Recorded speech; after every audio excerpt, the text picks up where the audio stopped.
सो hi guys, myself Akash Pandey. So guys, आज की इस वीडियो में हम साइंस के लास्ट 30 दिन जो आपके पास बचे हैं तो उसके प्लान के बारे में बात करेंगे कि आप लास्ट 30 डेज जो आपके पास बचे हैं, इस 30 डेज को आप कैसे पढ़ें, आप साइंस को किस तरीके से पढ़ें जिससे आप अपने बोर्ड एग्जाम में 90 प्लस स्कोर कर पाएं। अगर आपका टारगेट है 90 प्लस तो आपको ये प्लान जरूर फॉलो करना पड़ेगा। अगर आप वाकई में सीरियस हैं अपने बोर्ड एग्जाम को लेके, तो अगर आप ये प्लान से फॉलो करते हैं तो आप पक्का अपने बोर्ड एग्जाम में 90 प्लस स्कोर करेंगे। क्योंकि मैं आपको बता दूं, जो बच्चे नहीं जानते हैं मेरे बारे में, मैंने अपने क्लास 10th बोर्ड एग्जाम में 10 CGPA यानी 95% स्कोर किया था। तो मैं अच्छी तरीके से आपको बता सकता हूं कि आप लास्ट 30 दिन में जो प्रेशर होता है 30 दिन कैसे किस तरीके से मैनेज करें, लास्ट 30 दिन में क्या करें।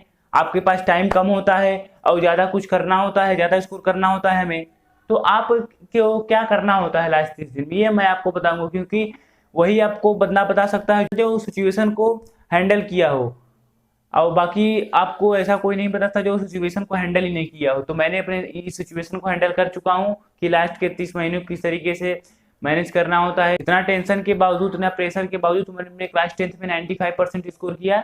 तो आप भी अगर अच्छी तरीके से फॉलो करते हैं इस प्लान को, तो आप भी अपने बोर्ड एग्जाम में 90 प्लस स्कोर कर रहे होंगे। देखो गाइस, मैं आपको सिंपली बता रहा हूँ, मैं यहाँ पे हवा में बात नहीं करूंगा कि आप ये बुक कर लीजिए, फला यूट्यूब को फॉलो कर लीजिए, ये प्लान फॉलो कर लीजिए, ऐसे करिए, 10 घंटे पढ़िए, 18 घंटे पढ़िए, वगैरह वगैरह। ये सब कुछ मैं आपको यहाँ पे बातें नहीं करने वाला हूँ। जो रियलिटी है, जो प्रैक्टिकल है, जो सच में हम करते हैं, और अगर आप सच में अगर करते हैं तो आप पक्का अपने बोर्ड एग्जाम में उतना स्कोर करेंगे। तो आप अगर अच्छी तरीके से फॉलो करेंगे इस प्लान को, तो मैं आपको गारंटी दे रहा हूँ गाइस कि आप पक्का अपने एग्जाम में फोड़ के आओगे। उसके बाद आप एग्जाम दे के आना, उसके बाद इस वीडियो में कमेंट करना कि भैया मैंने इतना स्कोर किया, मैंने इतना स्कोर किया, मैं आपको आपके आपके जो प्लान आप बनाए थे उसे फॉलो किया, मैंने इतना स्कोर किया। तो एनीवेज मैं प्लान को डिस्क्लोज करता हूँ क्या है प्लान। अगर आपको अच्छी तरीके से प्लान पता हो जाए तो आप भी अपने बोर्ड एग्जाम में अच्छा मार्क्स स्कोर कर पाएंगे। तो यहाँ पे साइंस में हमारे पास 3 पार्ट होता है। पहला हो जाएगा फिजिक्स होता है, फिर केमिस्ट्री होता है, फिर बायोलॉजी होता है। अब फिजिक्स, केमिस्ट्री, बायोलॉजी तीनों को हमें पढ़ना होता है। ये नहीं कि हम फिजिक्स को पढ़ लेंगे, केमिस्ट्री को पढ़ लेंगे, बायोलॉजी को छोड़ देंगे तो अपने एग्जाम में अच्छा स्कोर कर पाएंगे, ऐसा नहीं गाइज। आपको तीनों साथ लेके चलना होगा, तभी 95 स्कोर कर पाएंगे। क्योंकि तीनों से लगभग इक्वल ही नंबर के क्वेश्चन आते हैं, तो हमें तीनों को साथ में लेके पढ़ना चाहिए। अब इस 80 नंबर का हमारा जो पेपर होता है वो 80 नंबर का होता है, तो इसे 3 पार्ट में आप डिवाइड कर लीजिए, तो उतना ही सभी सब्जेक्ट में आते हैं। तो अगर 3 पार्ट में डिवाइड करेंगे तो लगभग आपको 27 कुछ आपका नंबर आएगा, मतलब अप्रोक्स तो लगभग 25-25 के लगभग आएगा, मतलब 27 मान लीजिए आप, ऐसे 27-30 के रेंज में रहता है। इतने मार्क्स के एक पार्ट से आएगा फिजिक्स, केमिस्ट्री और बायोलॉजी से। तो आपको करना क्या है, सबसे पहले फिजिक्स में आपको क्या करना है, तो फिजिक्स में क्या करना है, revision notes guys. Revision notes अगर आपके पास हैं तो उसे अब रिवाइज करना शुरू कर दीजिए। और अगर रिवीजन नोट्स आपके पास नहीं, वो थ्योरी वाला नोट्स नहीं, वो रिवीजन नोट्स एक अलग होता है। रिवीजन नोट्स अगर आप बनाए नहीं है तो डोंट वरी, मैं आपको जरूर उसके लिए बताऊंगा कि कहाँ मिलेगा वो। तो आपको कहीं जाना और नहीं है, आप इसी चैनल पे जाएंगे तो वहाँ पे एक प्लेलिस्ट मिलेगा, उस प्लेलिस्ट पे लिखा रहेगा साइंस नोट्स, तो उसे क्लिक करेंगे तो साइंस के जितने भी चैप्टर है उसका रिवीजन नोट्स गाइस मिल जाएगा। तो उस रिवीजन नोट्स को डाउनलोड करिए, बहुत ही अच्छे क्वालिटी के नोट्स हैं। अगर आप एक बार डाउनलोड करते हैं और उसे पढ़ते हैं तो अपने बोर्ड एग्जाम में बहुत ही अच्छा स्कोर करेंगे गाइस। और सेकंड थिंग क्या करना है, आपको एनसीईआरटी के एग्जाम्पल और इंटेक्स क्वेश्चन को तो एकदम मतलब अपनी फेवरेट आइसक्रीम, जो आपकी जो भी है फेवरेट आइसक्रीम, उसे समझ के बिल्कुल चाट जाइए। जितने भी एनसीईआरटी के एग्जाम्पल हैं और एक्सरसाइज हैं उसको चाट जाइए गाइस। आप देखेंगे ना, कोई ऐसा क्वेश्चन नहीं होगा जो आप ना कर पाए, सब कर जाएंगे। एंड थर्ड पॉइंट क्या है, previous year paper. Previous year paper, आप बहुत बच्चे कंफ्यूज होते हैं प्रीवियस ईयर पेपर कैसे करें, तो आप चैप्टर वाइज प्रीवियस ईयर करें और कम से कम 10 साल के तो जरूर करें।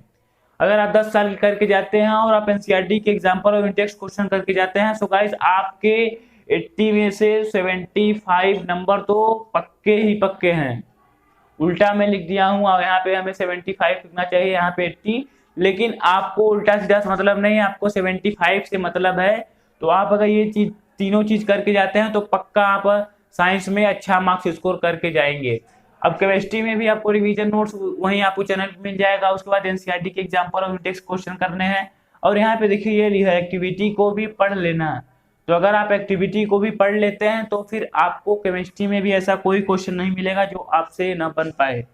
तो इसे भी, एक्टिविटी को भी जरूर आप पढ़ लें, क्योंकि इसमें एक्टिविटी होता है तो उससे क्वेश्चन बनते हैं। जो लंबे वाले क्वेश्चन होते हैं 5-6 नंबर वाले, वो यहाँ से बनते हैं ज्यादातर। एंड लास्ट वही प्रीवियस ईयर पेपर, तो सब में इंपॉर्टेंट है। ये बिल्कुल रामबाण है गाइस, मैं यही बोलता हूँ कि ये रामबाण है। अगर आप कुछ नहीं करके जाते, अगर आप पास होना चाहते हैं तो भी आप अगर प्रीवियस ईयर पेपर करके जाएंगे और रिवीजन नोट्स पढ़ के जाते हैं तो भी आप तो पास हो ही जाएंगे। लेकिन आप का टारगेट ज्यादा है, हाई है, 95 है, ज्यादा है, तो आपको एनसीईआरटी के क्वेश्चन भी करने होंगे, तभी आप 95 स्कोर कर पाएंगे। बायोलॉजी में भी वही रिवीजन नोट्स आपको डाउनलोड करने हैं, उसके बाद एनसीईआरटी के एग्जाम्पल और इंटेक्स क्वेश्चन करने हैं। उसके बाद यहाँ पे देखिए, फिगर को जरूर समझें। अगर आप फिगर को नहीं समझेंगे तो आपको प्रॉब्लम हो सकती है गाइस, क्योंकि फिगर में सब कुछ छिपा होता है। आप अगर फिगर समझ लेते हैं तो आप थ्योरी को भी अच्छी तरीके से कर पाएंगे। थ्योरी का मतलब कि जो आंसर थ्योरेटिकल लिखना होता है उसे भी लिख पाएंगे। उसके बाद आप एग्जाम्पल भी अच्छी तरीके से दे पाएंगे कि हाँ, अगर एग्जाम्पल आप देते हैं इसमें बायोलॉजी में, आप से कुछ पूछा है आपको किसी के बारे में, आप सब सपोज करिए हमें रिस्पिरेशन के बारे में पूछा है कि जो रेस्पिरेटरी सिस्टम होता है ह्यूमन का इस तरीके से होता है, तो आपको फिगर पता है अच्छी तरीके से, तो आप फिगर बना के उसके बाद कुछ पॉइंट लिख दीजिए। जैसे रेस्पिरेटरी सिस्टम में क्या होता है कि हम लेते हैं, ऑक्सीजन लेते हैं, CO2 बाहर करते हैं, तो कुछ लिख दीजिए। उसके बाद एग्जाम्पल लिख दीजिए कि हाँ CO2 हमें यहाँ से मिलता है इस तरीके से, तो आपको फुल मार्क्स मिलेगा गाइस, फुल मार्क्स। तो आप ये जरूर फिगर को समझे। आप फिगर बहुत ही इंपॉर्टेंट है बायोलॉजी में खासकर के लिए। और प्रीवियस ईयर पेपर, तो प्रीवियस ईयर पेपर तो वही लास्ट, ये तो है ही इंपॉर्टेंट। सो गाइस, अगर आप ये लास्ट 30 दिन आपके पास बचे हैं, तो अगर 30 दिन में आप इस तरीके से चीजों को करते हैं, अगर आप एनसीईआरटी के एग्जाम्पल और इंडेक्स क्वेश्चन कर लिए हैं, तो आप एक्सरसाइज भी जा सकते हैं। एक्सरसाइज को भी क्वेश्चन जो उसमें दिए उसको भी कर सकते हैं, तो आप और अच्छा स्कोर करेंगे। अच्छा इन द सेंस, आपको ऐसा नहीं है कि आप इतना कर लेते हैं तो भी नहीं स्कोर कर पाएंगे। देखो रियलिटी क्या है ना, कि हमें पेपर तो पता नहीं होता कहाँ से आने वाला, हमें ये पता होता है क्वेश्चन कहाँ से आएंगे। तो एनसीईआरटी से क्वेश्चन ज्यादातर बनते हैं, तो आप एनसीईआरटी अगर अच्छी तरीके से पढ़ के जाते हैं तो आपको दिक्कत नहीं होगी आपको क्वेश्चन को समझने में। लेकिन आप एनसीईआरटी नहीं पढ़ के जाते हैं तो आपको हो सकता है क्वेश्चन समझने में दिक्कत हो कि यार ये क्वेश्चन कहाँ से आ गया, तो आप यही सोचेंगे कि लगता है ये आउट ऑफ सिलेबस आ गया है। लेकिन ऐसा नहीं होता है, हम एनसीईआरटी पढ़ के जाते ही नहीं है। अगर आप एनसीईआरटी पढ़ के जाते हैं तो आप पक्का अच्छा मार्क्स स्कोर करेंगे गाइस, आपसे क्वेश्चन सब कुछ बनेंगे। रियलिटी यही है गाइस। सो आई होप आपको समझ में आ गया होगा आपको 30 दिन क्या करने हैं। अगर आप चाहते हैं बोर्ड एग्जाम में अच्छा मार्क्स स्कोर करना, तो इस तरीके से आप पढ़ें तो आप अच्छा मार्क्स स्कोर कर पाएंगे। गाइस, अगर वीडियो इंटरेस्टिंग लगा हो और आपको लगता है कि इस वीडियो से मुझे कुछ हेल्प होगी, तो आप जरूर इसे लाइक करें और चैनल को सब्सक्राइब करें और अपने दोस्तों के साथ भी जरूर शेयर करें। अगर आपसे हो सके तो, नहीं हो सके तो कोई बात नहीं है, आपको मैं प्रेशर नहीं दूंगा। अगर आपसे हो सकता है तो शेयर करें, नहीं हो सकता तो कोई बात नहीं है। तब तक के लिए मन लगा के पढ़ना है और डरना नहीं है। एग्जाम में धमाल मचाना है गाइस। जाओ पढ़ लो, बाय।